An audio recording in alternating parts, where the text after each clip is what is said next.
Okay.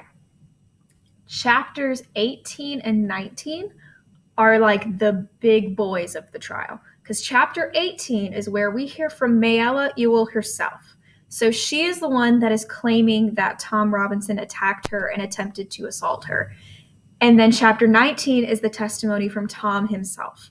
So we have these two people that are completely opposite. We have a young white woman who is very country, very uneducated, very angry, and very just kind of uncultured in the sense where she gets really confused and angry about some of Atticus's questions. And we'll talk about that a little bit. And then she's immediately followed by Tom Robinson, who is a black man and who is very calm and very put together and very matter of fact in everything that he talks about. So we're not only getting their two sides of the story, but we're also getting their two very different personalities. And remember, again, I keep reiterating this, 1930s Alabama, okay? This is a very racially prejudiced time and a very strong segregated time. So these two people are not even allowed to be in the same public spaces most of the time. So kind of keeping that in the back of your head as we're hearing all of these testimonies and kind of seeing their different sides of the story. So in chapter 18, we hear Mayella's testimony, and it goes into a lot of detail about what she is claiming happened. And so it might be difficult for you to read. Please hang in there. If you need to talk to me about it or if you need help in some way, don't be afraid to reach out. But the big thing that we take away from Mayella's testimony, beyond just her idea of, okay, X, Y, and Z happened, is kind of her attitude and the way that she views other people. And so, like, for example, in my copy of the book on page 208, Atticus asks her, like, hey, like, who are your friends? Like, who are you friends with? Who do you talk to in town? And she's confused. And when Atticus kind of reiterates it, like, don't you have anyone near your age, like anyone you talk to? She gets offended and she's like, are you making fun of me? And so she has no concept of this idea of having friends. She has no outside influence except for her family. And in the previous chapter, we just saw how Bob Ewell acts. So we know what that home life looks like. And that's what Atticus is trying to prove to the court. Because remember, the entire town is in this courtroom. So he's trying to say, hey, here's the home life. And here's how she has no influence outside of that home life. And he's kind of building up that piece from it as well. So that is all chapter 18. Again, I'm not going to go into the details of what she's saying.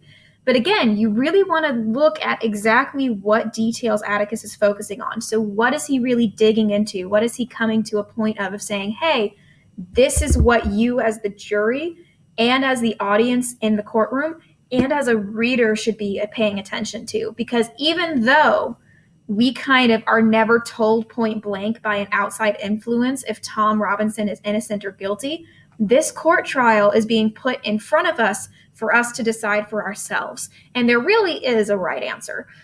So make sure that you're really paying attention to the details that Atticus focuses on and the evidence that he points out, because there is a right and a wrong answer. But your question is, what is the jury going to believe in this context? Because remember, we talked about influential cases. Society can influence court cases, and court cases can influence society. So like those classic trials that we looked at right before we started this unit, like everybody was horrified that Lizzie Borden wasn't actually convicted when you read the evidence. It's just a matter of, okay, what is the influence at the time? What is the society like at the time? What was the evidence produced? And how are the people in the court going to see it? Because if you haven't noticed already, the only people on the jury are white men. Those were the only people allowed to be on juries in America for a very long time. So keep that in mind. If all of these details are coming out to a very specifically white male jury.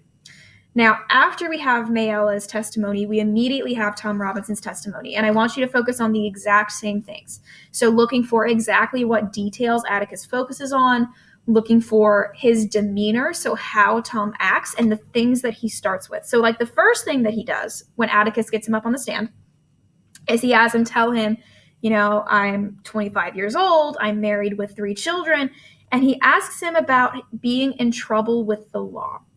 Now, he's very honest, and he says, I got in another fight We were both convicted. I paid my time. I couldn't pay the fine. And so I just went to jail. That's the only issue I've had with the law.